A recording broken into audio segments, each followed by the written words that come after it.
menu aujourd'hui? Un manga qui est trop énorme. Jojo Bizarre Adventure. And that's the basic background for JoJo's Bizarre Adventure. JoJo's Bizarre Adventure. New JoJo's Bizarre Adventure. Walkthrough of JoJo's Bizarre Adventure episode. JoJo's Bizarre Adventure.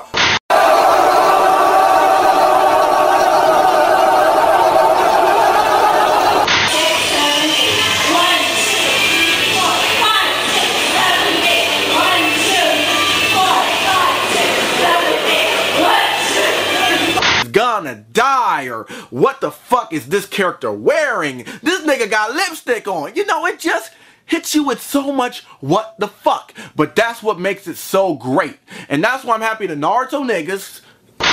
Wow, so I just got done watching JoJo's Bizarre Adventure. JoJo's Bizarre Adventure is JoJo's Bizarre Adventure. JoJo's Bizarre Adventure. JoJo's Bizarre Adventure.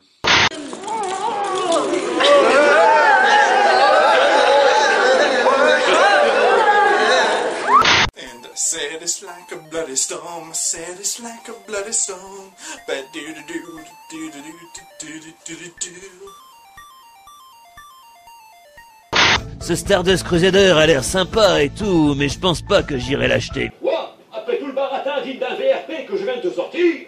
Mais pourquoi? Parce que je suis toujours dans une putain de prison. JoJo's Bizarre Adventure, Stardust Crusaders. Achetez-le, c'est payant. Je comprends pas pourquoi ça ne marche toujours pas en France.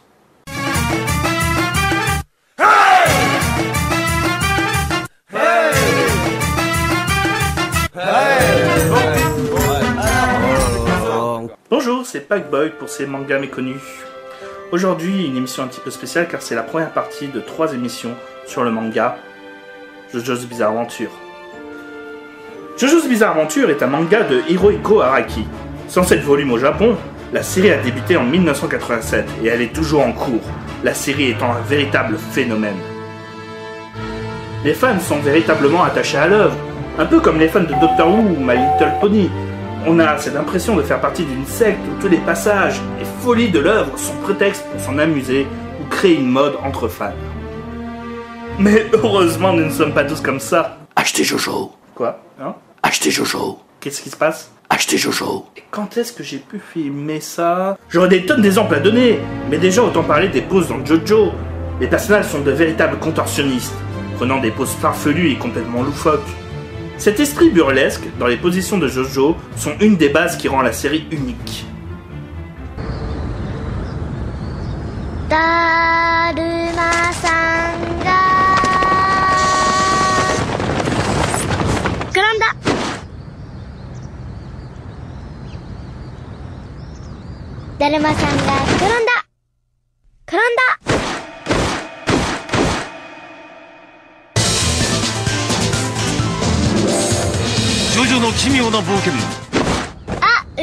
D'ailleurs, c'est aussi une maladie qu'ont tous les fans, obligés de prendre une pause tous les 5. Pire que des tocs. Aidez-moi, s'il vous plaît. Autant aller plus loin. La série, en plus d'être dans le top 10 des mangas les plus vendus du Weekend Shonen Jump, a une actualité monstrueuse pour ses 25 ans, qu'elle a fêté cette année en 2013. Musée sur Jojo, un nouveau jeu vidéo de baston, JoJo's Bizarre Adventure All-Star Battle, un jeu de baston qui va proposer des personnages des différentes saisons de Jojo, et surtout pour les fans du manga, le Saint Graal, un anime qui regrouperait toute la série. L'animé est actuellement en pause, mais la première saison de 26 épisodes du studio David Productions regroupe la première et deuxième saison de Jojo, soit jusqu'au volume 12. Un animé fidèle à la folie de l'œuvre, utilisant même avec la même originalité du manga, les onomatopées qui sont aussi une des folies uniques de la série. Le succès de la série est évident. Jeux vidéo, exposition, avec même Araki qui sera exposé au Louvre, spin-off avec des personnages secondaires, une longévité sans pareil et un animé. Tout est parfait dans le meilleur du monde pour JoJo au Japon. Elle se permet même d'être un gros succès en Italie. Alors qu'en est-il de la France? Pourquoi ce manga ne marche pas? La série a tout pour plaire. Une série de combats psychologiques à la Death Note, avec des excès jouissifs non-stop à la Hokuto no Ken, une énergie sans pareil, un shonen original qui révolutionne le genre. Je dis souvent que le Neketsu a été créé avec Dragon Ball de Akira Toyama. Il a été complètement révolutionné en 1987 par Hirohiko Araki avec JoJo's Bizarre Adventure. Sans cette œuvre, pas de fantôme dans Shaman King, pas de Nen dans Hunter x Hunter, pas de fruits du démon dans One Piece, pas de Sharingan dans Naruto, pas de Bankai dans Bleach. La série est la base de la personnalisation des pouvoirs dans le genre des Ketsu. Le manga a d'abord été publié chez nous avec l'éditeur J'ai lu. Les 46 premiers tomes, dont les 4 premières saisons sorties jusqu'en 2006, époque où J'ai lu a arrêté l'édition des mangas, avant d'être repris par Tonkam avec la partie 5, et aujourd'hui nous en sommes à la partie 7, Steelboat Run. Je m'arrête là pour parler de l'œuvre, je vais en profiter pour donner mon avis sur les deux éditeurs. Déjà, je ne remercierai jamais assez ces deux éditeurs d'avoir existé. Si J'ai lu avait au départ une ligne éditoriale consistant à sortir uniquement les mangas des animés diffusés sur le Code Dorothée, avec Fly, Olivier Tom, Nicky Larson ou Max et compagnie, ils se sont très vite rattrapés, publiant de véritables perles comme Tekken Shenmue, lui aussi méconnu chez nous et mal vendu, mais surtout JoJo's Bizarre Adventure. Un gros risque, car la longévité du manga et le style particulier des débuts, avec cette ressemblance à Akuto no Ken, pouvaient en rébuter plus d'un. Pourtant l'éditeur J'ai lu, avec sa publication mensuelle de tous ses titres, pouvait se le permettre.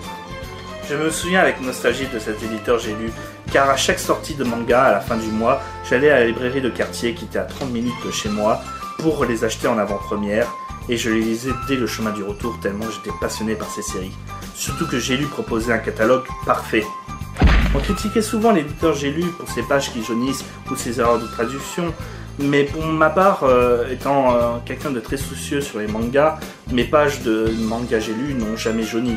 Et en parlant des erreurs de traduction, pour moi elles étaient correctes dans le sens où elles s'adaptaient justement au public français. Les traductions étaient de véritables adaptations, peut-être moins fidèles, mais permettaient une meilleure interprétation pour ceux découvrant le manga. Je préfère même certains choix de traduction de J'ai lu à Tonkam, dans le fameux Yare Yare Daz, qui fut traduit par J'ai lu par de mieux en mieux et qui colle parfaitement au personnage. Il y a d'ailleurs deux écoles qui se font la guerre dans la traduction des mangas. Et si la traduction adaptée commence à perdre du terrain, et c'est vraiment dommage, la traduction fidèle permet effectivement d'avoir des noms collant parfaitement à la version japonaise. Mais on va donner des exemples concrets que la traduction adaptée surpasse parfois la traduction fidèle. Dans One Piece, nous avons un membre du groupe qui est un ancien menteur. L'histoire est inspirée par l'histoire de Pierre et le loup. Avec Pierre qui cria au loup chaque jour pour plaisanter et effrayer les villageois. Et le jour où il cria au loup et que ce fut vrai, il fut ignoré par les villageois. Le personnage a pour nom Usopp au Japon et maintenant dans nos mangas français. Mais son nom dans l'ancienne traduction de One Piece en France fut Pipo, un nom parfait qui souligne parfaitement le caractère du personnage et ce sans que nous ayons besoin d'avoir fait japonais deuxième langue. A l'inverse, une traduction adaptée doit rester cohérente avec l'œuvre. Lorsque la traduction d'un intégral de Spider-Man par Geneviève Coulombe, tristement célèbre, ou même celle de Stardust Crusader par Tonkam, devient un catalogue de grossièreté alors qu'aucun personnage n'est insultant, on en revient à se dire qu'ils auraient dû rester fidèles. Tonkam, quant à lui, est un des pionniers des éditeurs de manga en France. C'est lui qui a permis de faire en sorte que le manga soit reconnu. Créé en 1994, son pari est avant tout de faire découvrir des coups de cœur. Des séries originales et innovantes qui ont plu avant tout aux créateurs de Tonkam. Ce sont les premiers à avoir publié du Tezuka ou du Clamp. Elle est l'initiative de Françoise et Sylvie Chang, Dominique Verret et Eric Faury, qui créent cette maison d'édition indépendante avec l'aide des fonds de Monsieur Yu-Chin Chang, propriétaire de la librairie spécialisée parisienne du même nom. À la mort de Yu-Chin Chang, propriétaire de la société, il passe un accord avec Guy Delcourt qui devient actionnaire majoritaire de la société.